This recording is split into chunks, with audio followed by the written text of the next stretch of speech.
अस्सलामुअलैकुम गाइस। आखिरकार एपिसोड 4 आ ही गई। तो अगर आप नई व्यूवर हैं तो जाके बाकी एपिसोड देख लो और चैनल को लाइक सब्सक्राइब कर दो। और दूसरी बात, अब गर्मियों की छुट्टियां शुरू हो गई हैं तो मैं कोशिश करूँगा कि मैं वीडियोस जल्दी डालूँ। तो अब शुरू करते हैं कहानी। उकाशा ये अब बन चुका था रैंक 9। उसके बाद वो खीज़र के घर में खड़ा था और खीज़र को कहता है चलो अब रैंक 8 की तलाश करो। तो ना खीज़र कहता है ठीक है, दोबारा से मुझे बस एक ही दिन चाहिए। उकाशा कहता है ठीक है। उकाशा जाने लगता है लेकिन खीज़र उसे रोकता है और कहता है मैं एक चीज़ पे बड़ा कंफ्यूज हूँ। तो ना वो उकाशा कहता है क्यों कंफ्यूज क्यों हो। तो ना खीज़र कहता है क्योंकि देख लो, हर एक बंदा सिर्फ एक मैनिपुलेशन पावर पे मास्टरी हासिल कर सकता है। तो और आपके पास उकाशा आपके पास काफ़ी सारी पावर्स की मास्टरी हासिल है। ये बात तो कोई नहीं होगी, पर ऐसा आज तक कोई बंदा नहीं था जिसके पास इतनी सारी पावर की मास्टरी है।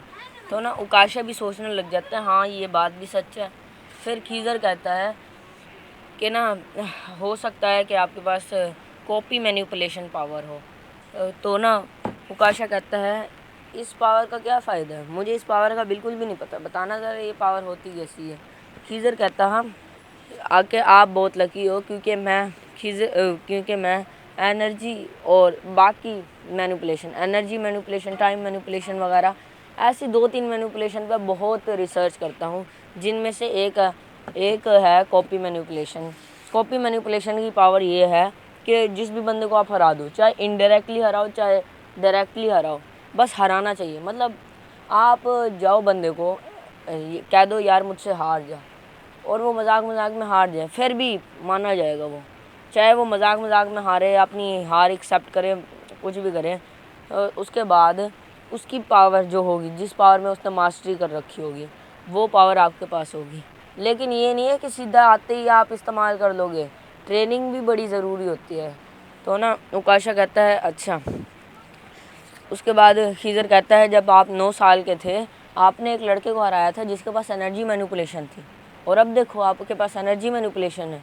और उसके बाद 10 साल की उम्र में आपने एक बंदे को हराया था जिसके पास टेलीपोर्टेशन पावर थी, अब देखो आपके पास टेलीपोर्टेशन पावर है। तो उसके बाद उकाशा कहता है हाँ ये बात भी सच है, और 11 साल की उम्र में मैंने एक और बंदे को हराया था जिसके पास हीलिंग मैजिक था, अब मेरे पास भी हीलिंग मैनिपुलेशन पावर है। तो ना खीज़र कहता है हाँ आपको लगता नहीं है कि ये थोड़ा कॉम्प्लिकेटेड है, मतलब सच्ची में आपके पास कॉपी मैनिपुलेशन पावर है, और अभी कल ही आपने हराया है रैंक 8 को, आई मीन रैंक 9 को हराया आपने। इसका मतलब अब आपके पास ड्रीम मैनिपुलेशन पावर भी है। गाइज आप पहले पार्ट देख लें वरना आपको समझ नहीं आएगा ये ड्रीम मैनिपुलेशन कहाँ से आ गई। चलो आगे की स्टोरी कंटिन्यू करते हैं। खीज़र कहता है आपके पास मतलब ड्रीम मैनिपुलेशन पावर भी है। अब उकाशा कहता है इसका मतलब मैं किसी को भी ड्रीम में डाल सकता हूँ, बस ट्रेनिंग की ज़रूरत है। तो खीज़र कहते हैं हाँ बस ट्रेनिंग की ज़रूरत है, और जाओ ट्रेनिंग करो बाकी ड्रीम मैनिपुलेशन के लिए, और किसी एक आध बंदे को हरा के टेस्ट कर लो कि आपके पास कॉपी मैनिपुलेशन पावर है या नहीं है। उसके बाद उकाशी चला जाता है और खीज़र लग जाता है रैंक 8 को फाउंड करने में, उसकी सारी डिटेल्स निकालने में। उसके बाद क्या होता है, होना क्या था, अगले दिन वो दोबारा से मिलते हैं। उसके बाद उकाशा कहते हैं मैंने पूरी रात प्रैक्टिस करी है, और उसके बाद मैंने एक बंदे को हराया जिसके पास थी protection manipulation power. Protection manipulation की पावर गाइस इसका ये मतलब है कि अगर आपके ऊपर कोई भी मैनिपुलेशन पावर का हमला हो गया तो आप अपने आप को डिफेंस में ला सकते हो, शील्ड बना सकते हो, कवच बना सकते हो, जो मर्ज़ी बना लो, आर्मर वगैरह बना सकते हो। ठीक है, तो उसके बाद ही क्या होता है, खीज़र कहता है हाँ अच्छी बात है, तो रैंक 8 के लिए रेडी हो ना।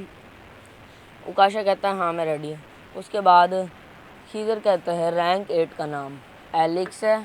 रैंक 8 अभी अफ्रीका में है, और वो बड़ा ख़तरनाक है।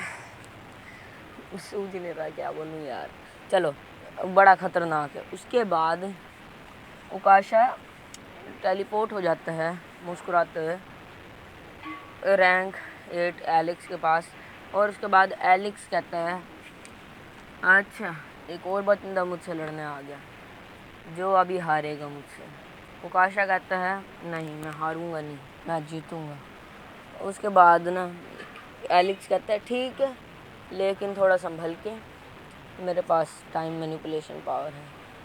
चीज़र भी ये देख रहा था लाइव, क्योंकि जब भी किसी रैंक वाले बंदे के साथ फाइट होती है तो लाइव आती है। एपिसोड 1 में भी लाइव आई थी, 2 में भी, 3 में भी लाइव आई थी, अब 4 में भी लाइव आई है जो सैटेलाइट से आती थी। चीज़र लाइव देख रहा था, वो टाइम मैनिपुलेशन का सुन के बड़ा हैरान हो जाता है, बड़ा चौंक जाता है।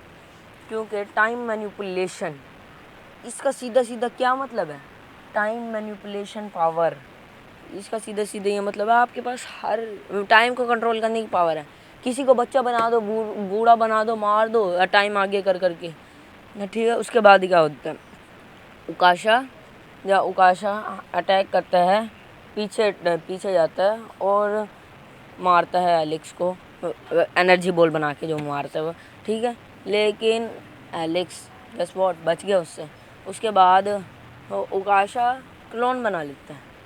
ये देख के एलेक्स हैरान हो गया कि क्लोन कैसे बना लिया उकाशा ने। उसके बाद उकाशा जो हरकत करता है भाई, अपनी आँखों से लेज़र निकालता है और एलेक्स को आधा काट देता है। उसके बाद एलेक्स की आँख खुलती है, अब पता चला ये तो उकाशा का ड्रीम था। उकाशा फिर मुस्कुराते हुए कहता वाह कैसा लगा तुम्हें मेरा ड्रीम, बड़ा अच्छा था ना। उसके बाद एलेक्स को आ गया गुस्सा, एलेक्स फुल स्पीड में गया मुक्का मारने उकाशा को। उकाशा बचा उस मुक्के से, पीछे आया और एनर्जी बॉल से हमला करने वाला था, लेकिन एलेक्स ने उसे ज़ोरदार मुक्का मारा और पीछे भेज दी। उसके बाद उकाशा एलेक्स के पीछे आया और एलेक्स को एक एनर्जी बॉल मार दी। उसके बाद वापस से पीछे टेलीपोर्ट हो गया दूर। उसके बाद एलेक्स कहता चलो खेल कूद अब बहुत होगी। उसके बाद एलेक्स अपनी आंखें बंद करता और आंखें खोलता। अब वो उकाशा को एक बच्चा बनाने वाला था। वो अपनी आंखें खोलता है, एक वेव सी जाती है उकाशा के पास, लेकिन उकाशा क्या करता है, प्रोटेक्शन मैनिपुलेशन यार, इसलिए उसके पास प्रोटेक्शन मैनिपुलेशन इस्तेमाल करता है वो और बच जाता है। एलेक्स ये देख के बहुत हैरान हो जाता है, सदमे में ही चला जाता है कि उकाशा ने प्रोटेक्शन मैनिपुलेशन भी सीख ली, इतनी सारी मैनिपुलेशन। अच्छा उसके बाद सबको लगता है कि भाई ये गॉड गिफ्टेड चाइल्ड है, मतलब कोई वरदान सब मिला है इसे। उसके बाद क्या होता है, उकाशा अटैक करने जाता है, लेकिन एलेक्स अपनी डिफीट एक्सेप्ट कर लेता है। एलेक्स कहता है कि मेरे टाइम मैनिपुलेशन का कोई अटैक नहीं होगा। और अगर बात करी जाए हमारी लड़ने की, फाइटिंग की, हैंड टू हैंड, तो उसमें भी उकाशा ही जीत जाएगा, क्योंकि उसके पास एनर्जी मैनिपुलेशन है, टेलीपोर्टेशन है, ड्रीम मैनिपुलेशन तक है। तो फिर सोचो ज़रा, कोई बगैर अपनी पावर इस्तेमाल करे उकाशा को हरा ही नहीं सकता। इसके बाद उकाशा क्या करता है, उकाशा टेलीपोर्ट हो जाता है वापस खीज़र के घर में वापस टेलीपोर्ट होता है। उसके बाद उकाशा खीज़र को कहता है मज़ा आ गया लड़के, लेकिन यार लंबी नहीं चली, बड़ा बुरा लगा, लंबी फाइट नहीं चली। और अब मेरे पास टाइम मैनिपुलेशन भी है। खीज़र कहता हाँ अब तुम्हारे पास टाइम मैनिपुलेशन भी है। उसके बाद उकाशा जाता है और टाइम मैनिपुलेशन की भी पावर की ट्रेनिंग करता है। गाइस ये पार्ट यहीं पे ख़त्म होता है। और जैसे मैंने पहले कहा था कि अब थोड़ी जल्दी पार्ट्स आया करेंगे, क्योंकि गर्मियों की छुट्टियां शुरू होगी। पहले मैं सिर्फ संडे काम करता था और मुश्किल होती है यार ये पिक्चर्स ना, ये ना सोचना कहाँ से मिलती हैं मुझे, चैट जीपीटी से बनवानी पड़ती हैं तस्वीरें। और ये जो स्टोरी 4 की स्टोरी का आइडिया था, ये मुझे 1 महीने पहले आया पड़ा था, ठीक है। अब मैंने क्या करा, चैट जीपीटी में डाली है पूरी स्टोरी, टाइप करी, और उसके बाद लिख दिया क्रिएट इमेजेस, ठीक है। उसके बाद चैट जीपीटी में ऑप्शन भी आया, वो ऐसा डब्बा सा बना होता है, ऊपर लिखा होता है कि इमेज क्रिएटिंग, ठीक है। घंटे 2 घंटे तक वो ऐसे ही चलता रहा। मैं इंतज़ार करता रहा, यहाँ तक कि मैं टीवी में लग गया, मैंने खाना खा लिया, मैं बाहर से खेल कूद के आ गया, मैं ट्यूशन से आ गया, लेकिन वो चल ही रहा है। आखिरकार मेरी 0% चार्जिंग हुई और ख़त्म कहानी। उसके बाद क्या होता है, मैंने 1 हफ्ते बाद दोबारा कहा उसे कि बताओ ज़रा एपिसोड 4 में क्या हुआ था। पता नहीं, मेरा मन करता है ऐसे उससे पूछने का, इतनी गलत स्टोरी बताता है ना वो मुझे।